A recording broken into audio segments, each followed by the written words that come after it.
இப்ப இந்த தேவனுடைய ராஜ்யம் இந்த பூமிக்கு வரதான் போகுது. அதுல எந்த சந்தேகமும் கிடையாது. சரியா? ஆனால் அதுக்கு முன்பாக இந்த பூமியில் வந்து அவருடைய தேவனுடைய ராஜ்யம் வருவதற்கு முன்பாக முதலாவதாக அவருடைய ஜனங்களுக்குள்ளாக அவருடைய ராஜ்யம் வந்து வரணும். அதுதான் தேவனுடைய சித்தம். முதல்ல அவருடைய ஜனங்களுக்குள்ளாக அவருடைய ராஜ்யத்தை கொண்டு வந்து அவருடைய சித்தத்தை வந்து நடப்பித்த பிறகு, பிறகு என்ன பண்ணுவாரு? அவருடைய சபையின் மூலமாக இந்த உலகத்துக்கு அவருடைய ராஜ்யத்தை கொண்டு வருவார். அதுதான் தேவனுடைய திட்டம். இப்ப அத வந்து எப்படி ஜெபிக்க சொல்றாரு. அப்ப நம்ம ஜெபிக்கும்போது, ஆண்டவரே உம்முடைய ராஜ்யம் என்னுடைய வாழ்க்கையில் வருவதாக. உம்முடைய சித்தம் என்னுடைய வாழ்க்கையில் செய்யப்படட்டும் ஆண்டவரே. அனுதினமும் ஒவ்வொரு நாளுமே வந்து நம்ம இந்த ஜெபத்தை வந்து நமக்காகவும், நம்மோடு இணைக்கப்பட்ட மக்களுக்காகவும் வந்து நம்ம ஜெபிக்கணும். அதுக்கடுத்து அதுக்கு அடுத்து இன்றைய அனுதின அப்பத்தை எனக்கு தாரும். இல்லையா? அப்ப அனுதின அப்பத்தை எனக்கு தாரும். அப்பம் சொல்வது நமது நமது உலகத்துல நம்ம படுகிற பிரயாசம். இல்லையா? இந்த பிரயாசத்துக்கு தேவையான கிருபையும் தேவன் தான் நமக்கு கொடுக்கணும். விதைக்கிறவனுக்கு விதையையும், ஆகாரத்துக்கு அப்பத்தையும் கொடுக்கிறவர் தேவன். ஸோ நமக்கு வந்து அந்த பிரயாசப்படுவதற்கு தேவையான அறிவு, இதெல்லாம் குடுத்திருக்கிறாரு. அ ஆனாலும் அந்த அந்த செய்ய வேண்டிய பிரயாசத்தையும் குடுக்கிறவர் தேவன் தான். அதுக்காகவும் ஆண்டவர்ட்ட நம்ம ஜெபிக்கணும். பிறகு வந்து மற்றவருடைய பாவங்களை மன்னிப்பது போல என்னுடைய பாவங்களை எனக்கு மன்னியும் ஆண்டவரே அப்படின்னு சொல்றோம். அப்ப இது வந்து முக்கியமானது. சரியா? நம்முடைய பாவ மன்னிப்பு நம்முடைய ஜெபத்துல இருக்கணும். ஸோ நம்ம வந்து மற்றவர்களை மன்னித்த நபர்களாக நாம் இருக்க வேண்டும். மற்ற விரோதமாக வந்து எந்த ஒரு கசப்புணர்வோ எதுவுமே இல்லாத மனிதர்களாக, குறை இல்லாத மனிதர்களாகத்தான் நம்ம இருக்கணும் நம்ம. அப்பதான் வந்து ஆண்டவருடைய சமூகத்துல வந்து நம்ம ஜெபிக்க முடியும். அப்பதான் நம்ம சொல்ல முடியும். சரியா? நான் வந்து மற்றவருடைய பாவங்களை மன்னிப்பது போல, என்னுடைய பாவங்களை எனக்கு மன்னியுங்க அப்படின்றது நம்ம சொல்ல முடியும். இல்லாட்டினா வந்து அது வந்து ஒரு ஒரு வீண் வார்த்தையா தான் இருக்கும். இல்லையா? நம்ம யார் மேலயாவது கசப்புன்னு வச்சுட்டு, ம். நம்ம வந்து ஒரு ரூட்டீனா வந்து அத சொன்னோம் அப்படின்னா, இன்னைக்கு அநேகர் அந்த கர்த்தர் ஜெபத்த வந்து பண்றாங்க. மெக்கானிக்கலா வந்து அப்படியே மனப்பாடமா சொல்றாங்க. இல்ல அத வந்து உணர்ந்து ஜெபம் பண்றது கிடையாது. இல்ல. மற்றவருடைய பாவங்களை நான் மன்னிப்பது போல, முதல்ல அதுதான் வந்து கண்டிஷன். இல்லையா? முதல்ல நம்ம மற்றவருடைய பாவங்களை நம்ம மன்னிச்சிருக்கணும். யாராவது நமக்கு விரோதமாவது பேசியிருந்தாங்கன்னா, தீங்கு செஞ்சிருந்தாங்க. யார் வேணாலும் இருக்கலாம். சரியா? நம்முடைய குடும்பத்திலயோ, நம்முடைய ஆபீஸ்லயோ, நம்முடைய நண்பர்களோ, தெரிஞ்சவங்களோ, யார் வேணாலும் நமக்கு விரோதமா வந்து பேசியிருக்கலாம். இல்லது கோவமா சொல்லியிருக்கலாம். நம்மை புண்படுத்தியிருக்கலாம். நமக்கு விரோதமா ஏதாவது பண்ணியிருக்கலாம். அப்ப அதை நாம் மன்னித்திருக்க வேண்டும். இல்லையா? நான் பல நேரங்கள்ல வந்து எனக்கு இதான் ஞாபகம் வரும். சரியா? ஆ சில மனிதர்கள் வந்து இல்ல எனக்கு விரோதமா ஏதாவது சொல்லும்போதோ, இது பண்ணும்போது, நான் வந்து எனக்கு மனது கஷ்டமா இருக்கும். அப்ப எனக்கு ஆண்டவர் எனக்கு என்ன ஞாபகப்படுத்துவாருன்னா, சகோதரிகள் சொல்லுவாங்க என்ட்ட. ம். உங்கள என்ன சிலுவையில அறைஞ்சுட்டாங்க அப்டின்ட்டு. இல்ல ஆண்டவர் வந்து சிலுவையில அறைஞ்சாங்க. இல்ல ஸ்டீஃபன் வந்து கல்லெறிஞ்சாங்க. அந்த சூழ்நிலையில வந்து அவங்க வந்து என்ன என்ன பண்றாங்க வந்து, "இவளுக்கு தேவனே மன்னியும் ஆண்டவரே" அப்படின்னு ஜெபம் பண்றாங்க. இப்ப நம்ம வந்து அப்படிப்பட்ட நிலைமையில நம்ம இருக்கிறோமா? சரி நமக்கு ரொம்ப சின்ன ஒரு சாதாரண ஒரு காரியங்கள சொல்லும்போதே வந்து நம்ம எந்த அளவுக்கு வந்து நம்ம மன வேதனைப்படுறோம். அ இல்லையா? அப்ப அந்த நேரத்துல வந்து நம்ம இது நம்ம அனுதின வாழ்க்கையில நடக்கிற விஷயங்கள் தான். இல்லையா? நம்ம பக்கத்துல இருக்கவங்க பெரும்பாலுமே வந்து நமக்கு நம்ம நம்ம மனம் துன்புறுறது வந்து நம்முடைய பக்கத்துல இருக்க நபர்கள் மூலமா தான் வந்து அது நடக்கும். சரியா? தூரமா இருக்க நபர்கள் கிடையாது. சரியா? பக்கத்துல இருக்க நபர்கள் மூலமாக, தன்னுடைய பிள்ளைகள் மூலமாக, கணவன் மூலமாக, மனைவி மூலமாக, சரியா? அம்மா, மகள், சரியா? இந்த மாரி மூலமாக நமக்கு ஒரு ஒரு மன கஷ்டம் உண்டாக முடியாத ஒரு பேச்சு, ஒரு இது நடக்கும். சரியா? அப்போ வந்து உடனே என்ன பண்ண வேண்டியது நம்ம, அதை மன்னிக்க வேண்டும். இல்லையா? அப்ப அது எ எல்லாவற்றையும் நம்ம மன்னித்தனவங்களா இருக்கும்போது தான், நம்ம ஆண்டவரிடம் வந்து நமக்காக மன்னிப்பு கேட்க முடியும். இது முக்கியமான விஷயம். சரி, பாவ மன்னிப்பு என்பது வந்து இந்த பாவ மன்னிப்பு வந்து நமக்கு பெறும்போது தான் வந்து, அவருடைய ஆசீர்வாதங்கள் எல்லாம் வந்து நமக்கு கடந்து வரக்கூடிய ஒரு ஒரு வழி வந்து கிளியரா இருக்கும். இது ரொம்ப முக்கியமானது. இல்லையா? பாவ மன்னிப்பு வந்து நம்ம அது வந்து இது ஒன்ஸ் ஃபார் ஆல் நடக்கிற விஷயம் கிடையாது. இல்லையா? முதல்ல வந்து ஆண்டவர்ட்ட வரும்போது வந்து நம்ம இதுக்கு முன்பாக நம்ம செய்த பாவங்களை எல்லாம் ஆண்டவர் மன்னிச்சுட்டாரு. இல்லையா? அவரை விசுவாசத்துக்கு முன்பாக நாம் அவருக்கு விரோதமா செய்த பாவங்களை எல்லாம் ஆண்டவர் வந்து மன்னிச்சுட்டாரு. ஆனா அதுக்கு அடுத்து அவருடைய பரிசுத்த பெற்ற பிறகு அவருடைய பிள்ளைகளா வாழும்போது, அனுதின வாழ்க்கையில வந்து நம்ம என்ன பண்றோம்? நம்ம நம்ம பெரும்பாலும் நம்ம என்ன பண்றோம்னா வந்து நம்ம தெரியாமல் தெரியா நம்ம என்ன பண்றோம், நம்ம வந்து தடுமாறுகிறோம். அதான் வந்து என்ன பண்றாரு யாக்கோபு எழுதுறாரு வந்துன்னா, யாக்கோபு என்ன சொல்றாரு அப்படின்னா, "என்னோட வார்த்தையில் தவறாத மனுஷன் வந்து பாக்கியவான்." ஸ்டம்பிளிங் இல்லையா? ஸ்டம்பிளிங் வந்து தடுமாறுறது. நம்ம வந்து ஒரு நம்முடைய கண்ட்ரோல் இல்லாம ஒரு சரியா நம்ம வந்து என்ன பண்ணோம், கோவப்படுறதோ, இல்லாட்டி வந்து சில வார்த்தைகள பேசுறதோ, இது வந்து ஒரு தடுமாற்றம். சரியா? இப்ப தடுமாறி அதுக்கடுத்து விழுந்துறது. சரியா? தடுமாறுனா பரவால்ல. அது தடுமாறிட்டு இருந்து நம்ம நின்றணும். இல்லையா? ஆனா தடுமாறி விழுந்தே கிடக்கிறது. அது மோசமான நிலைமை. இல்லையா? அது என்ன வந்து விழுந்துட்டு வந்து அந்த மனக்கசப்பு அப்படியே வச்சுக்கிட்டே இருக்கிறது, கோவம் அப்படியே இருக்கிறது. அது வந்து விழுந்து கிடக்கிறது. அது அப்படி இருக்கக்கூடாது. இல்லையா? சரி பேசிட்டோம். உடனே வந்து நம்ம திரும்பிட்டு, நம்ம வந்து மன்னிப்பு கேட்டுட்டோம் அப்படின்னா வந்து நம்ம நின்றுவோம். இல்லையா? இல்லன்னா விழுந்து கிடப்போம் நம்ம. அது சரியில்ல. இல்லையா? அதனால வந்து இந்த பாவ மன்னிப்பு என்பது வந்து மிக முக்கியமான காரியம் வந்து. அதனால வந்து இந்த பாவ மன்னிப்பு நம்முடைய ஜெபத்துக்கு வந்து அ பாவ மன்னிப்பு ஒரு அந்த பிரச்சனை இருந்துச்சு அப்படின்னா, அதுவே வந்து நம்ம ஜெபத்துக்கான ஒரு தடையா இருக்கும். நம்ம ஜெபத்துக்கு பதில் பெறுவதற்கு ஒரு தடையா இருக்கும். அதனால தான் ஆண்டவர் சொல்றாரு அப்படின்னா, அப்ப மற்றவருடைய பாவங்களை நான் மன்னிப்பது போல என்னுடைய பாவங்களை எனக்கு மன்னியும். அப்ப அத பண்ணிட்டு தான் வந்து நம்ம வந்து ஆண்டவர்ட்ட வந்து கேட்க வேண்டியது. அப்படி பண்ணியிருந்தோம்னா, நம்ம எப்பல்லாம் வந்து நம்ம நம்ம தவறுகிறோமோ, தடுமாறுகிறோமோ, அப்பல்லாம் வந்து நம்ம ஆண்டவர்ட்ட வந்து நம்ம மன்னிப்பு கேட்டு, அந்த பாவ மன்னிப்பை நம்ம பெற்றுக்கொள்ளலாம் ஈஸியா. ம். ம். ஆ பிறகு வந்து சோதனையில் என்னை விழவிடாதையும், தீமையிலிருந்து என்னை ரட்சியும். இது வந்து மிக முக்கியமான ஒரு ஜெபம். நம்ம எடுக்கிற எல்லா முடிவுகள்லுமே இந்த ஜெபத்த வந்து நம்ம பண்ணணும். சோதனையில் என்னை விழவிடாதையும். சோ சோதனை சரியா? ஒரு சோதனை என்பது என்னன்னா வந்து ம் ஒரு எக்ஸாமினேஷன் ஒரு ஒரு டெஸ்ட். அப்ப இது வந்து ரொம்ப பாவமான காரியங்கள்னு கூட நம்ம சொல்ல முடியாது. சரியா? ஆனா நம்ம பலவீனப்படுவதற்கு ஏதுவான ஒரு ஒரு சூழ்நிலை. சரியா? அதுதான் வந்து அந்த சோதனை. இப்ப சோதனையில் என்னை விழவிடாதையும் அப்படின்னு. ஆண்டவர் வந்து விழ விடுவாரா? சரியா? நடத்துவார்ன்னா வந்து ஆமாம். தேவன் செய்வார். சரியா? ஆனாலும் நம்ம கேட்க வேண்டியது அவசியம் இருக்கு. சரியா? சோதனையில் என்னை என்னை விழவிடாதையும் அப்படின்னு கேட்டுட்டு, அப்படியே வந்து அனுமதிச்சாலும், என்னை தீமையிலிருந்து என்னை ரட்சியுங்க ஆண்டவரே! அது முக்கியமானது. சரியா? சோதனையில் ஏன்னா சூழ்நிலையின் காரணமாக நம்முடைய சூழ்நிலையின் காரணமாக தேவன் நம்மை சோதனைக்கு உட்படுத்துவார். ஏனென்றால் வந்து நம்மை நம்மை தேவனிடம் திருப்புவதற்காகவும், நம்முடைய ஐக்கியத்தை மீட்டு திருப்புவதற்காகவுமே தேவன் என்ன பண்றார் அப்படின்னா, நம்மை சோதனையில் தேவன் விழ பண்ணுகிறார், அனுமதிக்கிறார். இல்லையா? ஆனாலும் நம்ம ஆண்டவர்ட்ட வந்து நம்ம வந்து இப்படி கேட்கும்போது, சரியா? தேவையில்லாத அநேக வந்து இந்த டெம்ப்டேஷன்ஸ் இந்த மாரி வந்து தீமையான சோதனை வந்து தேவன் நம்மை விலக்கி காப்பார். கடைசில வந்து ராஜ்யமும், கனமும், மகிமையும் உம்முடையவே என்று நம்ம சொல்லி முடிக்கிறோம். இல்லையா? இப்ப இப்படியாக வந்து ஆண்டவர் சீஷர்களுக்கு வந்து ஒரு மாடலை குடுக்கிறார். ஜெபம் பண்ணுவதற்கான மாடல். இந்த மாடலை வந்து நம்ம அனுதின வாழ்க்கையில நம்ம பின்பற்ற வேண்டும். இந்த நம்ம ஜெபத்துல வந்து இந்த எல்லா அம்சங்களுமே இருக்கணும். அ அதுக்கடுத்து ஆண்டவர் வந்து சொல்லும்போது ஜெபத்தில் வந்து 3 நிலைகள் இருக்குதுன்னு சொல்றாரு. அப்ப என்ன சொல்றாருன்னா, கேளுங்கள் உங்களுக்கு கொடுக்கப்படும். தேடுங்கள் அப்பொழுது கண்டடைவீர்கள். தட்டுங்கள் அப்பொழுது திறக்கப்படும். அப்படின்ட்டு இந்த 3 நிலைகளை வந்து இங்க ஆண்டவர் சொல்றாரு. இப்ப ஒண்ணு வந்து கேட்கிறது. கேட்டு பெற்றுக்கொள்வது. 2வது தேடி கண்டடைவது. 3வது தட்டி கதவு திறக்கப்பட்டது. இந்த 3 நிலைகள் இருக்குது.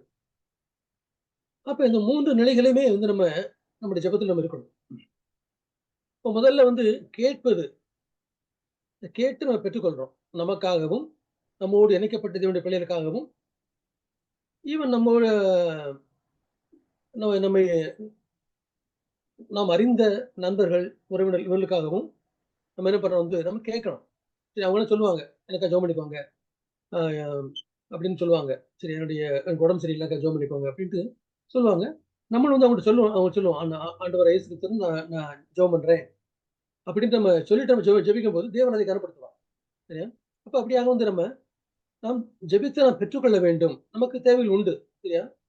ஆனால் ஆண்டவர் சொல்றார் வந்து, நமக்கு என்ன தேவை என்பதை தேவன் அறிந்திருக்கிறார். நம்ம கேட்பதற்கு முன்பாகவே அறிந்திருக்கிறார். ஆனாலும் நாம் கேட்க வேண்டும் என்று தேவன் விரும்புகிறார். ஏன்னா ஏன்னா அதன் மூலமாகத்தான் நாம் அவரை சார்ந்து கொள்கிறோம். இல்லையா? அப்ப கேட் அ அந்த கேட்டு பெற்றுக்கொள்ள வேண்டும். கேட்டு பெற்றுக்கொள்ளும்போது என்ன நடக்கும் அப்படின்னா, நம்முடைய விசுவாசம் பலப்படும். நம்முடைய சந்தோஷம் பூரணமாக்கப்படும் ஆண்டவர் சொல்றார். சரியா? உங்களுடைய சந்தோஷம் பூரணமாக்கப்படும்படிக்கு நீங்கள் கேளுங்கள் அப்படின்னு சொல்றாரு. அப்ப வந்து நம்ம எந்த அளவுக்கு நம்ம அதிகமா வந்து நம்ம ஜெபத்துக்கு நம்ம வந்து பதில் பெறுகிறோமோ, அந்த அளவுக்கு நம்முடைய விசுவாசம் பலப்படும்.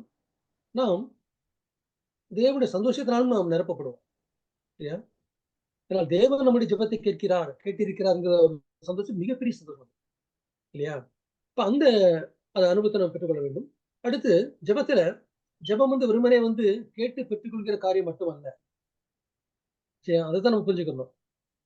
எப்ப இருந்தாலும் வந்து சில பேர் சொல்லுவாங்க. சரியா? நாள் முழுவதும் ஜெபிக்கிறதுக்கு என்ன இருக்குது? அப்படின்ட்டு கேட்பாங்க. சரியா? இல்லையா? ஆனால் ஜெபம் வந்து அவ்வளவு பெரிய காரியம் அது.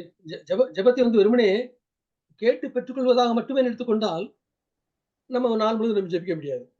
ஆனால் அதை விட அதிகமானது. ஜெபம் என்பது அதை விட அதிகமானது. கேட்டு பெற்றுக்கொள்வதை விட அதிகமானது. இல்லையா? இது தேடி கண்டுபிடிக்க வேண்டிய ஒரு காரியமும் இதில் அடங்கியிருக்கு. தேடி கண்டடைவது. கண்டுபிடிக்கிறது கண்டடைவது. அப்ப எதை தேட வேண்டும் என்று தேவன் சொல்லியிருக்கிறார்? ஆண்டவர் என்ன சொல்லுகிறாரு? முதலாவது தேவனுடைய ராஜ்யத்தையும், அவருடைய நீதியையும் தேடுங்கள். இல்லையா? அப்ப இந்த ஜெபத்துல வந்து இந்த தேடுதல் என்ற ஒரு மிக மிக முக்கியமான காரியம் அடங்கியிருக்கிறது. இதுவும் ஜெபம் தான். இந்த தேவனுடைய நீதியை நாம் பெற்றுக்கொள்வது ஜெபத்தின் மூலமாக மட்டும் தான் நாம் பெற்றுக்கொள்ள முடியும். அப்ப ஜெபம் சொல்லும்போது என்னன்னா வந்து, இங்க முக்கியமான காரியம் என்னவென்றால், ஜெபத்துல வந்து மிக முக்கியமானது வந்து தேவனுடைய வார்த்தை. தேவனுடைய வார்த்தை இல்லாமல் நாம் ஜெபிக்க முடியாது. தயவுசெய்து நம்ம புரிஞ்சுக்கணும். அதாவது தேவனுடைய வார்த்தையை வாசிப்பதையும், ஜெபிப்பதையும் நாம் 2 காரியங்களாக வந்து நம்ம எடுத்துக்கொள்ள முடியாது. எப்போதுமே தேவனுடைய வார்த்தை ஜெபத்தோடு சம்பந்தப்பட்டிருக்கிறது. நம்முடைய நீதிமொழி கூட நம்ம என்ன வாசிக்கிறோம்? கர்த்தருடைய வசனத்தை கேளாதவனுடைய ஜெபம் அருவருப்பானது. இல்லையா? இப்ப கர்த்தருடைய வசனம் இல்லாமல் வந்து நம்ம ஜெபிக்கிறோம் அப்படின்னா, அந்த ஜெபத்துல வந்து எந்த ஒரு மதிப்பும் வேல்யூமே கிடையாது. இல்லையா? இப்ப முதலாவதாக நாம் தேவனுடைய வார்த்தையை வாசித்து, தியானித்து, அவருடைய வார்த்தையினால் நாம் நிரப்பப்பட்டிருக்க வேண்டும். தேவனுடைய வார்த்தை நமக்குள்ள அதிகமாக இருக்க வேண்டும். கிறிஸ்துவின் வார்த்தை நமக்குள் பூரணமாய் வாசமாய் இருக்க வேண்டும். அந்த வார்த்தை கொண்டு தான் நாம் ஜெபிக்க வேண்டும். இல்லையா? அப்ப இப்ப இந்த நீதியை வந்து நாம் வந்து பெற்றுக்கொள்வதற்கு நாம் என்ன செய்ய வேண்டும்? பிரதானமாக நாம் தேவனுடைய வார்த்தையை நாம் தியானிக்க வேண்டும். சத்தியத்தை நாம் தியானிக்க வேண்டும். இல்ல தியானம் மெடிடேஷன். மெடிடேஷன் என்பது என்னன்னா, ஜெபத்தினுடைய ஒரு பகுதி. Part of prayer. சரியா?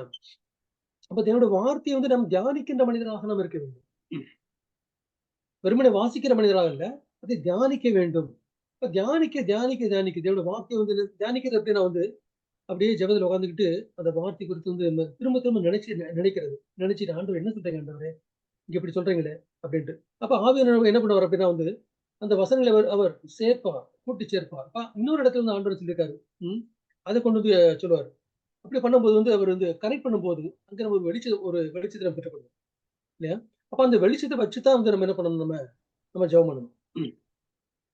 அப்ப இப்படியாக வந்து இப்ப தேவனுடைய நீதியை நம்ம எப்படி எப்படி பெற்றுக்கொள்வது? தேவனுடைய சுபாவத்தை நாம் எப்படி பெற்றுக்கொள்வது? இதுதான் ஆண்டவர் சொல்றாரு. இப்ப தேவனுடைய நீதியை பெற்றுக்கொள்ளுங்கள். தேவனுடைய நீதியை தேடுங்கள் தேடுங்கள் என்றால் என்ன சொல்கிறார் என்றால், தேவனுடைய சுபாவத்தை நீங்கள் தரித்துக் கொள்ளுங்கள், பெற்றுக்கொள்ள பிரயாசப்படுங்கள். அதத்தான் வந்து ஆண்டவர் சொல்றாரு. சீஷர்களுக்கு சபைக்கு வந்து அவர் சொன்ன செய்தி என்னவென்றால், தேவனுடைய சுபாவத்தை பெற்றுக்கொள்வதற்கு நீங்கள் பிரயாசப்படுங்கள். இப்ப தேவனுடைய சுபாவத்தை பெற்றுக்கொள்வதற்கு நம்ம எப்படி பிரயாசப்பட முடியும்? அது எப்படி தேடுறது? சரியா? இப்ப வந்து ஒரு ஒரு வேலைய தேடுறோம். இல்லையா? ஒரு வேலைய பெற்றுக்கொள்வதற்காக முயற்சி பண்றோம். அத எப்படி தேடுறோம்? அதுக்காக என்னென்னலாம் பண்ணணுமோ, அப்ளிகேஷன் போடுறோம். சரியா சில புத்தகங்கள படிக்கிறோம். எக்ஸாம்ஸ் படிக்கிறோம். சரியா? அப்ப நம்ம பெரிய ப்ராசஸ் இருக்குது. இல்லையா? ஒரு வேலையை பெற்றுக்கொள்வதற்கு, ஒரு வேலையை தேடுவதற்கு, நம்ம பெரிய ப்ராசஸ் வழியா கடந்து செல்றோம். அதே மாரி தான், அதை விட அதிகமாக தேவனுடைய நீதியை தேடுவது, தேவனுடைய நீதியை பெற்றுக்கொள்வதற்கு பிரயாசப்படுவது என்பது வந்து ஒரு ஒரு பெரிய ஒரு பிரயாசம் அது. அதுக்கு நம்ம படிக்கணும், தியானம் பண்ணணும், ஜெபிக்கணும். எல்லாமே இதுக்குள்ள அடங்கியிருக்குது. சரியா? அந்த மத்தேயு 6:33 6:33 வந்து மிக, மிக ஆழமான ஒரு ஒரு வார்த்தை அது. முந்தைய நாட்களெல்லாம் ஆரம்ப நாட்களெல்லாம் நெனச்சிருக்கேன் வந்து, இப்ப தேவனுடைய ராஜ்யத்தையும் நீதி தேடுங்கன்னா வந்து, சரி பைபிள் வாசிக்கணும், அடுத்து அ சர்ச்சுக்கு போணும். சரி இப்படித்தான் நெனச்சுக்கிட்டு இருந்தேன் நான். சரியா? ஆனால், இங்க ஆண்டவர் என்ன சொல்றார் அப்படின்னா, இது வந்து ஒரு பிரயாசம். சரியா? இத வந்து பெற்றுக்கொள்வதற்காக முயற்சி பண்ணணும். அனுதினமும் முயற்சி பண்ணணும். அது எப்படி முயற்சி பண்ணணும் அப்படின்னா வந்து, இப்ப தேவனுடைய நீதியை பெற்றுக்கொள்வதற்கு எப்படி பெற்றுக்கொள்ள வேண்டும் என்று நாம் தேவனுடைய வார்த்தையை நாம் ஆராய்ந்து பார்க்க வேண்டும், தியானிக்க வேண்டும். அப்பதான் ஆண்டவர் வந்து அந்த வெளிச்சத்தை குடுப்பார். அப்ப இந்த மத்தேயுல சொன்ன வந்து அவருடைய வார்த்தையை பின்னால வந்து அவர் தன்னுடைய சீஷர் மூலமாக, பவுல் மூலமாக, பேதுரு மூலமாக, யோவான் மூலமாக அவர் வந்து விளக்கி எழுதுகிறார் நிருபங்கள்ல. இல்ல? அப்ப அந்த நிருபங்களை எல்லாம் வாசிக்கும்போது தான், அந்த தேவனுடைய நீதியை வந்து தேவனுடைய சுபாவத்தை நாம் எப்படி தரித்துக் கொள்வது? ஆண்டவராய் இயேசு கிறிஸ்துவை சாயலுக்கு எப்படி நாம் நாம் மறுசாயலாக்கப்படுவது என்ற அந்த வழிமுறையை தேவன் வந்து அங்க நிருபங்கள்ல வந்து அவர் வந்து எழுதி வச்சிருக்காரு. இல்லையா? ஆவினால் பிழைத்து, ஆவினால் நடக்க வேண்டும். இப்படி வந்து ஆலோசனைகள் வந்து அவர் வந்து எழுதி வச்சிருக்கிறார். இப்ப இதெல்லாம் வந்து நம்ம கற்றுக்கொண்டு, அதை நாம் பயிற்சி பண்ணும்போது தான் என்ன பண்ணுவோம்? நாம் கண்டடைவோம். இப்ப அப்படியாக நாம் தேடும்போது, நாம் மெய்யாகவே நாம் அதை கண்டடைவோம். எதை வந்து தேவனுடைய ராஜ்யம் என்ன? பரிசுத்த ஆவியினால் உண்டாகும் நீதியும், சமாதானமும், சந்தோஷமுமே தேவனுடைய ராஜ்யம். இப்ப தேவனுடைய ராஜ்யத்தை பெற்றுக்கொள்ள வேண்டும் என்றால், அந்த பரிசுத்த ஆவியினால் உண்டாகும் நீதி, சமாதானம், சந்தோஷத்தை நாம் பெற்றுக்கொள்ள வேண்டும். அதை அனுபவிக்க வேண்டும் அனுதின வாழ்க்கையில. அப்ப அத நம்ம அனுபவிச்சோம் அப்படின்னா, நிச்சயமா வந்து இந்த உலகத்துல வந்து நம்ம எதை குறித்து நம்ம கவலைப்படுகிற மனிதர்களாக நாம் இருக்க மாட்டோம். நாம் அதை நாம் அனுபவிச்சோம் அப்படின்னா, எப்பொழுதுமே நாம் கர்த்தருக்குள் களிகூறுகிற மனிதர்களாக நாம் இருப்போம். இப்ப கர்த்தருக்குள் களிகூறும் போதுதான் நாம் இடைவிடாமல் ஜெபிக்க முடியும். இல்லையா? கர்த்தருக்குள் களிகூறாத போதுதான் நாம் ஜெபம் பண்ண முடியாமல் போகிறது. நாம் ஜெபம் பண்ண நாம் தவறுகிறோம். என்ன இந்த உலகத்துல வந்து இந்த உலகத்துல எல்லாருக்குமே என்னன்னா, நாம் கவலைப்படுகிற சூழ்நிலையில வந்து அதிகமா உண்டு. இல்லையா? கவலைப்படும்போது தான் நம்ம என்ன பண்றோம் அப்படின்னா வந்து, நம்ம வந்து நாம் ஜெபம் பண்ண நாம் தவறி விடுகிறோம், சோர்ந்து போகிறோம். இல்லையா? ஆனால் அங்கேயும் வந்து என்னன்னா வந்து, தேவன் ஆலோசனை கொடுக்கிறார். சரி எல்லாருடைய வாழ்க்கையிலும் வந்து கவலைப்படுகின்ற சூழ்நிலைகள் உண்டு. அதுதான் வந்து நம்ம அதைத்தான் நாம் ஜெயம் கொள்ள வேண்டிய அவசியம் இருக்கிறது. இல்லையா? இந்த உலகம் என்ன பண்ணுதுன்னா, அந்த உலகம் வந்து நமக்கு எதிராக இருக்கிறது. எப்பொழுது நம்ம ஆண்டவராகிய இயேசு கிறிஸ்துவ நம்ம வந்து நம்ம விசுவாசித்து அவருடைய ஜீவனை பெற்றுக் கொண்டோமோ, அந்த நாள்ல இருந்தே இந்த உலகம் வந்து நமக்கு எதிராக செயல்பட்டுக் கொண்டிருக்கிறது. எங்க போனாலுமே இந்த உலகம் நமக்கு எதிராக தான் இருக்கு. சரியா? அதனால தான் ஆண்டவர் என்ன சொல்றார் அப்படின்னா, அப்ப அந்த மாரி சூழ்நிலை வரும்போதெல்லாம், ஸ்தோத்திரத்தோடு கூடிய ஜெபத்தோடு தேவனுக்கு நாம் தெரியப்படுத்த வேண்டும். சரியா? அப்படின்னு ஆலோசனை குடுக்குறாரு. அப்ப அத செய்து சரியா? அப்ப வந்து நம்ம வந்து அந்த ஜெபத்துக்கான பதிலை நம்ம பெற்றுக் கொள்ளும்போது, முதலாவதாக என்ன பண்றோம் அப்படின்னா வந்து, அந்த ஜெபத்தை நாம் செய்யும்போது, நம்ம ஜெபத்துக்கான பதில் வருவதற்கு முன்பாக, முதல்ல நம் சமாதானத்தை நாம் அனுபவிக்கிறோம். "புத்திக்கிட்டாத தேவ சமாதானம் உங்களுடைய இருதயங்களை கிறிஸ்து இயேசுக்குள்ளாய் காத்துக்கொள்ளும்." முதல்ல வந்து அதத்தான் நம்ம அனுபவிக்கிறோம். அந்த பீஸ். அதற்கு பிறகு ஜெபத்திற்கான பதில் வந்து பின்னால வருகிறது. இல்லையா? அதுதான் வந்து தேவன் செய்யற காரியம். அப்ப இந்த இந்த ஜெபத்துல வந்து இந்த 2வது பகுதி முக்கியமானது. தேடி கண்டடைய வேண்டும். இதை நாம் செய்ய வேண்டும். அதுக்கடுத்து 3வது ஒன்று தட்டுகிற ஒரு காரியம். சரியா? எதை தட்ட வேண்டும்? மக்களுடைய இருதயங்கள் திறக்கப்படுவதற்காக நாம் தட்ட வேண்டும். சரியா? சுவிசேஷத்திற்காக கதவுகள் திறக்கப்பட வேண்டும் என்பதற்காக நாம் ஜெபிக்க வேண்டும். பவுல் வந்து அதான் பண்றாரு. சரியா? அடிக்கடி அத சொல்றாரு. சரியா? எனக்கு வந்து அந்த நகரத்துல சுவிசேஷத்திற்காக ஒரு திறந்த வாசல் வைக்கப்பட்டிருக்கிறது. சும்மா திறந்த வாசல் கிடைக்காது. ஜெபம் பண்ணி அங்க திறக்கப்படும். ஆண்டவர் திறப்பாருங்க. இல்லையா? நம்ம ஜெபிக்கணும். பிறகு ஆண்டவர் வந்து அங்க கதவுகளை திறப்பார். திறக்கணும். இது வந்து மிக முக்கியமான காரியம். நம்ம தொடர்ந்து நம்ம வந்து இத தட்டிக்கிட்டே இருக்கணும். நம்ம தட்டிக்கிட்டே இருக்கணும். தட்டணும். ஆண்டவரே வந்து இந்த ரட்சிப்புக்காக சரியா? அ நம்முடைய குடும்பங்கள்ல, நம்முடைய இணைக்கப்பட்ட சொந்தக்காரர்கள் இவங்களுடைய ரட்சிப்புக்காக, அவங்க சுவிசேஷத்தை கேட்பதற்காக, தேவனுடைய ரட்சிப்பின் வார்த்தையை கேட்க வேண்டும் என்பதற்காக நாம் தொடர்ந்து தேவனிடம் தட்டிக்கொண்டே இருக்க வேண்டும். சரியா? ஆண்டவரே, உங்களுடைய இருதயத்தின் கதவுகளை திறங்க ஆண்டவரே. உங்களுடைய வார்த்தை ஆண்டவரே கேட்கும்படியா நடத்துங்க ஆண்டவரே. உங்களுடைய வார்த்தைய கேட்பதற்கு உங்களுடைய இருதயத்தின் கதவுகளை திறங்க ஆண்டவரே. அப்படின்னு நம்ம தொடர்ந்து அவங்களுக்காக ஜெபிக்கும்போது, அங்கே கதவுகள் திறக்கப்படும். சரியா? திறக்கப்படும்போது அவங்க தேவனுடைய வார்த்தை கேட்பாங்க. மனம் திரும்பி ரட்சிக்கப்படுவாங்க. சரி, இது நம்முடைய ஜெபத்தினுடைய 3வது நிலைமை. இது முக்கியமானது. இததான் என்ன சொல்றோம், மன்றாட்டு ஜெபம். இல்ல இன்டர்சீடிங் பிரேயர் அப்படின்னு சொல்றோம்.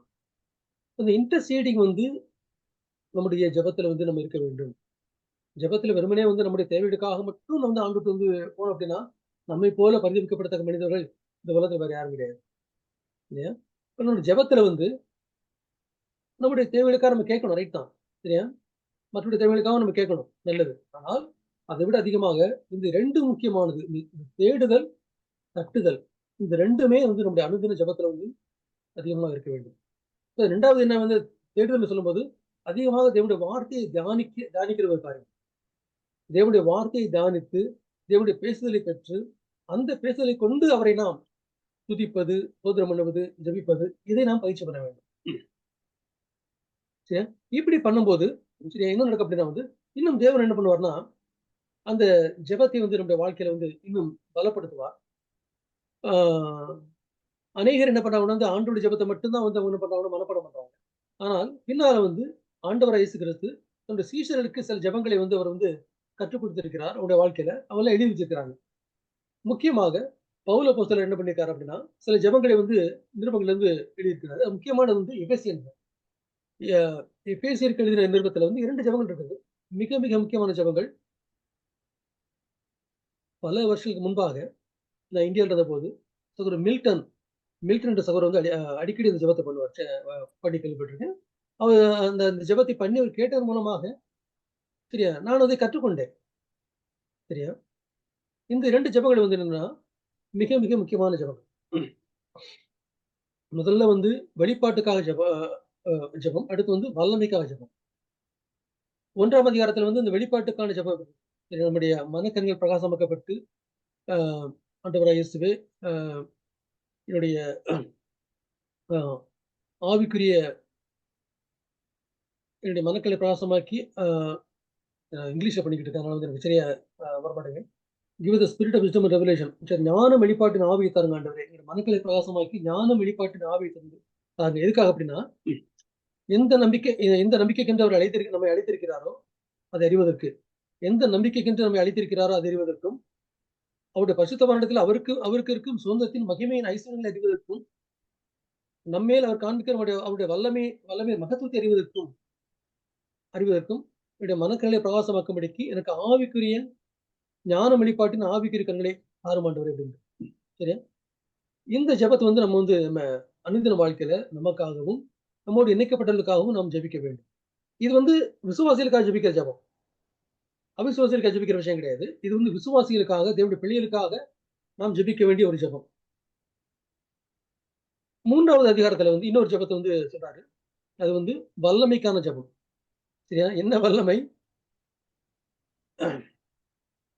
ஆவியில் இருப்பதற்கான வல்லமை. பரிசுத்த ஆவிக்குள் நாம் இருக்க வேண்டும். நம்ம ஆவிக்குரியவர்களாக இருப்பதற்காக ஆன ஜெபம். அந்த ஜெபம். அது அற்புதங்கள் அடையாளங்கள் பண்றதுக்கான வல்லமை கிடையாது. சரியா? அதுக்கு வல்லமை தேவையில்ல. அற்புதங்கள் அடையாளங்கள் பண்ணுவதற்கு நமக்கு வல்லமை தேவையில்லை. அதுக்கு வரம் தான் தேவை. சரியா? யாருக்கு தேவன் என்ன வரத்தை கொடுத்திருக்கிறாரோ, அந்த வரத்தின் மூலமாக அற்புதங்கள் அடையாளம் நடக்கும். ஆனால் அதனால அவங்ககிட்ட வல்லமை இருக்குன்னு சொன்னா கிடையாது. சரியா? வல்லமை என்பது வேற. இந்த வல்லமை எந்த நோக்கத்துக்கு கொடுக்கப்படுகிறது என்றால், நம் ஆவிக்குரியவர்களாக இருக்க வேண்டும் என்பதற்காக கொடுக்கப்படுகிறது. நம் ஆவிக்குரியவர்களாக இருப்பதற்காக நமக்கு வல்லமை தேவை. வல்லமை இல்லாமல், தேவனுடைய வல்லமை இல்லாமல் நாம் ஆவிக்குரியவர்களாக இந்த உலகத்தில் நாம் ஜீவிக்க முடியாது. இதுக்கு தான் வல்லமை தேவை. அதான் என்ன எழுதுறார் அப்படின்னா முதலாவதாக, அ விசுவாசம் மூலமாக கிறிஸ்து நம்முடைய இருதயத்தில் வாசமா இருக்கவும்.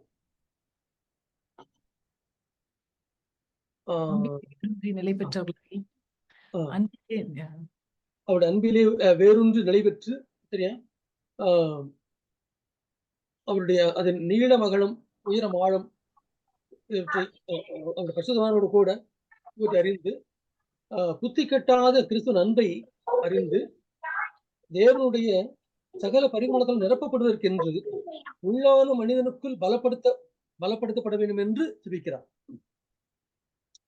அப்ப அப்ப ஆவிக்குள்ள நம்ம போகணும். ஆவிக்குள்ள நம்ம ஆவிக்குள்ள மனிதர்களா இருப்பதற்கென்று நம்ம ஆவிக்குள்ள போகும்போதுதான் நாம் ஆவிக்குள்ள மனிதர்களாக நாம் ஜெபிக்க முடியும். நம்ம ஆவியில் ஜெபிக்க முடியும். பரிசுத்த ஆவிக்குள் ஜெபிக்க வேண்டும் சொல்றாரு. ஆண்டவர் என்ன சொல்றாரு அப்படின்னா வந்து சீசலுக்கு வெளித்திருந்து ஜெபம் பண்ணுங்கள் சொல்றாரு. வெளித்திருந்து ஜெபம் பண்ணா வந்து கண்ணை திறந்து ஜெபிக்கிற விஷயம் கிடையாது இல்லையா? கண்ணை திறந்து ஜெபிக்கிறதோ இல்லை சும்மா சாதாரணமா வந்து நம்ம ஜெபிக்கிறதோ இல்லை. வெளித்திருந்து ஜெபம் பண்ணல வெளித்திருந்து ஜெபம் பண்ணல என்றால் என்னன்னா ஆவியில் ஜெபம் பண்ணுங்கள் சொல்றாரு. சரியா? ஆவியில் பரிசுத்த ஆவிக்குள் ஜெபம் பண்ணுங்கள். அப்பதான் வந்து நம்ம சோதனைக்கு நாம் சோதனை நம்ம விழுந்து போக மாட்டோம் அப்படின்னு சொல்றாரு. இப்ப பரிசுத்த ஆவிக்குள் ஜெபிக்க வேண்டும் என்றால் அதற்காகவும் நம்ம பலப்படுத்தப்பட வேண்டும். அப்ப இங்க என்ன நடக்கும்னா இந்த 3வது அதிகாரத்துல விசுவாசத்தின் மூலமாய் கிறிஸ்து இயேசு நம்முடைய இருதயத்தில் வாசமாய் இருப்பதற்காகவும் அன்பிலே வேறொன்று நிலை கொண்டு அதன் நீளமகலம் ஆழ உயரத்தை அறிந்து புத்தி கெட்டாத கிறிஸ்துவின் அன்பை அறிந்து தேவனுடைய சகல பரிபூரணத்தால் நிரப்பப்படுவதற்கு நாம் உள்ளான மனிதனுக்குள் பலப்படுத்தப்பட வேண்டும்.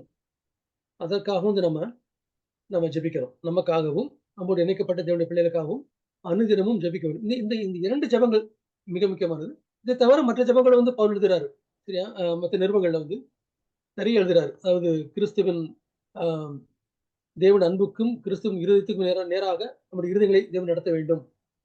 தேவனுடைய சித்தத்தை அறிகிற அறிவினால் நிரப்பப்பட வேண்டும் என்பதற்காக ஜெபிக்கிறார். சரியா? இது மிக முக்கியமானது. அப்ப இந்த ஜெபங்கள் எல்லாம் வந்து நம்ம கற்றுக்கொண்டு இந்த ஜெபங்களை எல்லாம் நாம் அனுதின வாழ்க்கையில் நாம் செய்ய வேண்டும். சரியா? இது மிக முக்கியமானது. சரியா? இப்படி செய்யும்போதுதான் நம்முடைய நம்ம ஆவிக்குரியவர்களாக நாம் இந்த உலகத்தில் ஜெபிக்க முடியும். நம்ம ஆவிக்குரியவர்களாக இருக்கும்போது மட்டும்தான் நாம் தேவனுக்கு நாம் பிரயோஜனமாக நம்ம இருக்க முடியும். ஆவிக்குரியவர்களை கொண்டுதான் தேவன் அந்த சபையை கட்டுகிறார். அது இந்த மாதிரி சொல்லுவாங்க. அவங்க ஆவிக்குரியவங்க. அது ஆவிக்குரிய சபை அப்படின்ட்டு. இல்லையா? சபை வந்து ஆவிக்குரியதான். சபை வந்து சபையினுடைய இயல்பான நிலைமை வந்து ஆவிக்குரியது. தேவனுடைய பிள்ளைகளுடைய இயல்பான நிலைமை வந்து ஆவிக்குரியது. அப்படிதான் இருக்கணும். சரியா? மாம்சத்துக்குரியவர்களாக நம்ம இருப்பதை வந்து தேவன் விரும்பவில்லை. இல்லையா? அந்த புதிதாக பிறந்த குழந்தைகள் வேணா ஒருவேளை மாம்சத்துக்குரியவர்களாக இருக்கலாம். ஆனால் அதற்கு பிறகு வந்து நாம் 1 வருஷம் 2 வருஷம் கழிச்ச பிறகு நாம் மாம்சத்துக்குரியவர்களாகவே நாம் இருக்க வேண்டும் என்பது தேவனுடைய சித்தம் கிடையாது. அப்படி இருந்தோம் அப்படின்றால் நாம் வளர முடியாது. நாம் வந்து முதிர்ச்சி அடைய முடியாது. அப்படி அடையாத போது நாம் தேவனுடைய ரட்சிப்பை சுதந்திரிக்க முடியாது. சுதந்திரிப்பதற்கு தாமதமாகும். சரியா? அல்டிமேட்லி கடைசியில வந்து நம்ம வந்து எல்லாருமே புதிய சிறுமுக்குள்ள பிரவேசிப்போம். ரைட் தான். சரியா? ஆனால் அதற்கு முன்பாக வந்து நாம் முதிர்ச்சி அடைய வேண்டும். முதிர்ச்சி அடைந்தவர்களுக்கு தான் இந்த பூமியிலேயே முதிர்ச்சி அடைந்தவர்களுக்கு தான் அவங்களுக்கு வெகுமதி கொடுக்கப்படும். ரிவார்ட் கொடுக்கப்படும். இல்லையா? இல்ல அப்படின்னா வந்து 2ல 1 தான். 1 வெகுமதி இல்லன்னா வந்து பனிஷ்மென்ட். 2 இருக்குது. தேவனுடைய பிள்ளைகளுக்குமே 2 இருக்குது. சரியா? அதை நாம் உணர வேண்டும். அதை உணர்ந்து நாம் பயத்தோடும் நடுக்கத்தோடும் நம்ம பிரயாசப்பட வேண்டிய தேவை இருக்குது. சும்மா வந்து நம்ம கிறிஸ்தவ வாழ்க்கையை வந்து ஓகே பரிசுத்தாவை பெற்று விட்டோம். அதனால இஷ்டம் போல வந்து நம்ம ஆடலாம், குதிக்கலாம் அப்படின்னு அநேகர் நினைக்கிறாங்க. அது பிசாசுடைய வஞ்சகம் அது. அவங்களுக்கு தெரியல. அவங்களுக்கு சத்தியம் தெரியல. எதற்காக தேவன் பரிசுத்தாவை கொடுத்திருக்கிறார்? எதற்காக தேவன் நம்ம ரட்சித்திருக்கிறார்? எந்த அறிவு இல்லாமல் வந்து அவங்க வந்து அப்படி ஜீவிக்கிறாங்க. பிசாசால வஞ்சிக்கப்பட்டு ஜீவிக்கிறாங்க. இந்த உலகத்துல வந்து நம்ம தான் வந்து ஆசீர்வதிக்கப்பட்ட மனிதர்கள். ஆனால் இந்த உலகம் நமக்காகத்தான். இந்த உலகத்துல நம்ம தான் வந்து தி ரிச்சஸ்ட் பெர்சனா வந்து இருக்கணும் அப்படின்னு நினைக்கிறாங்க. பிசாசு வஞ்சகம் அது. சரியா? அல்ல. நாம் எங்கே ஐஸ்வர்யவான்களாக நம்ம இருக்க வேண்டும்? ஆவிக்குரிய ரீதியில் ஐசுவரியவான்களாக நாம் இருக்க வேண்டும். கொரிந்தியர்ல பவுல் இப்படி எழுதுகிறார். சரியா? நாம் அவருடைய தரித்திரத்தின் மூலமாக ஐசுவரியனாகும்படிக்கு அவர் தரித்திரரானார் அப்படின்னு. எப்படி? அவருடைய தரித்திரத்தின் மூலமாக நாம் ஐசுவரியனாக வேண்டும். இது எப்படி இருக்குது? இல்ல? எப்படி ஐசுவரியனாகணுமா? உலகத்தின் பார்வையில இருந்து நாம் ஐசுவரியவான்களாக வேண்டும் என்று சொல்லல. அவருடைய தரித்திரத்தின் மூலமாக நாம் ஐசுவரியனாக வேண்டும். அதாவது அவருடைய சிலுவையின் மூலமாக, அவருடைய சிலுவை மரணத்தின் மூலமாக நாம் ஐசுவரியனாக வேண்டும். அது எங்க அப்படின்னா, அவருடைய சுபாவத்தில, நம்முடைய ஆவிக்குரிய ரீதியில நாம் ஐஸ்வர்யங்களாக ஆக வேண்டும் என்று தான் வந்து அங்க சொல்றார். இந்த உலகத்தின் பார்வையில வந்து பொருளாதார ரீதியில நாம் ஐஸ்வர்யர்களாக வேண்டும் என்று அங்க அவர் எழுதல. விசுவாசத்துல வஞ்சிக்கப்பட்ட ஊழியக்காரர் என்ன பண்றாங்கன்னா, அந்த வசனத்த திரிச்சு, அவங்க உலக ரீதியில பொருளாதார ரீதியில நாம் ஐஸ்வர்யர்களாக வேண்டும் என்று தேவன் விரும்புகிறார். அப்படின்னு அவங்க நினைக்கிறாங்க. அப்படி அல்ல. சரியா? அப்படி என்றால் வந்து இந்த உலகத்துடைய தேவையெல்லாம் தேவனுக்கு கொடுக்க மாட்டாரான்னு தான் நிச்சயமா கொடுப்பாரு. சரியா? ஆனால் அது அப்படி சித்தம் அது கிடையாது. நாம் இந்த உலகத்திலிருந்து உலகத்தின் பார்வையில வந்து நம்ம ஐஸ்வர்யனாக வேண்டும் என்பது தேவனுடைய சித்தம் கிடையாது. சரியா? நாம் அவருடைய பார்வையில் ஐசுவரனாக இருக்க வேண்டும். தேவனுடைய பார்வையில் நாம் ஐசுவரியவான்களாக நாம் இருக்க வேண்டும். சரியா? அது பொருளை அதிகமா தேவனுடைய பார்வையில் பொருளை அதிகமாக வச்சிருக்கிறவன் ஐஸ்வர்யம் கிடையாது. பொருளை அதிகமாக மற்றவர்களுக்கு கொடுக்கிறது தான் ஐஸ்வர்யம். அதுதான் வந்து அங்க கொரிந்தியர்ல எழுதுறார் பவுல். எப்படி? அந்த மக்கெதோனிய சபை மக்கள் வந்து என்ன பண்றாங்கன்னா, அவங்களுடைய திராணிக்கு மிஞ்சி அவங்க குடுக்குறாங்க. அவங்களே தரித்திரரா தான் இருக்கிறாங்க. அவங்களே வந்து ரொம்ப ஒரு கஷ்டமான நிலைமையில இருக்கிறாங்க. அந்த சூழ்நிலையிலுமே என்ன பண்றாங்கன்னா, அவங்க மற்றவர்களுக்காக சபைக்காகவும் ஜெபிக்கிறாங்க. அதனால தான் அவர் சொல்றாரு வந்து என்னன்னா வந்து, அவங்க வந்து ஐஸ்வர்யர்களாக இருந்தார்கள். இல்லையா? நாமும் அப்படிப்பட்ட ஐஸ்வர்யர்களாக இருக்க வேண்டும் என்று தான் தேவன் விரும்புகிறார். சரியா? நம்ம உலக உலகத்தின் பார்வையில் அல்ல, தேவனுடைய பார்வையில் நாம் ஐஸ்வர்யவான்களாக இருக்க வேண்டும். அது தேவனுடைய சித்தம். அதனால நம்ம அதற்காக வந்து நாம் நாம் ஜெபிக்கின்ற மனிதர்களாக நம்ம இருக்க வேண்டும். அப்ப நம்ம என்ன பார்க்கிறோம் அப்படின்னா, ஜெபத்துல ஜெபத்துல தேவன் நமக்கு ஒரு மாதிரியை கொடுத்திருக்கிறார். ஒரு மாடலை கொடுத்திருக்கிறார். எப்படி ஜெபிக்க வேண்டும் என்று அந்த மாடலை வந்து நம்ம அதிகமா தியானித்து அந்த மாடலின்படி நாம் ஜெபிக்க வேண்டும். அடுத்து ஜெபத்தில் இந்த 3 நிலைகளையும் வந்து நம்ம நம்ம அனுபவிக்க வேண்டும். ஒன்று கேட்டு பெற்றுக்கொள்வது, இன்னொன்று தேடி கண்டடைவது, மூன்றாவதாக தட்டி திறந்த வாசலை பெற்றுக்கொள்வது. நாம் சுவிசேஷத்தை அறிவிக்கின்ற மனிதர்களாக நம்ம இருக்க வேண்டும். நம்முடைய நம்முடைய டெனன்ட்டா இருக்கலாம், இல்ல நம்முடைய ஹவுஸ் ஓனரா இருக்கலாம், நம்முடைய ஃபிரெண்ட்ஸா இருக்கலாம், இல்ல ஆபீஸ் கொலீக்ஸா இருக்கலாம். அவர்களுக்காக நாம் அனுதினமும் கதவை தட்ட வேண்டும். நம்மோடு கூட வேலை பார்க்கிற மனிதர்களுக்காக, அவருடைய ரட்சிப்புக்காக நாம் அனுதினமும் ஜெபிக்க வேண்டும். நாம் ஜெபிக்கும்போது தேவன் நடத்துவார். அவருடைய இருதயத்தின் கதவுகளை திறப்பார். அவங்களுக்கு தேவனுடைய வார்த்தையை பகிர்ந்து கொள்வதற்கான ஒரு வழியை தேவன் திறந்து கொடுப்பார்.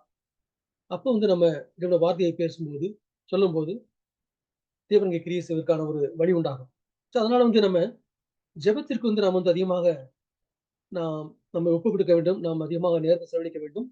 தேவனுடைய வார்த்தையின்படி, இந்த ஆலோசனையின்படி வந்து நாம் வந்து ஜெபிக்கும்போது, மெய்யாகவே தேவன் நம்மை ஆவிக்குரியவர்களாக மாற்றி, நம் மூலமாக தேவன் அவருடைய சித்தத்தை நிறைவேற்றுவார். அவருடைய சபையை கட்டியெழுப்புவார். அவருடைய நாமத்தை மகிமைப்படுத்துவார். ஆமென்.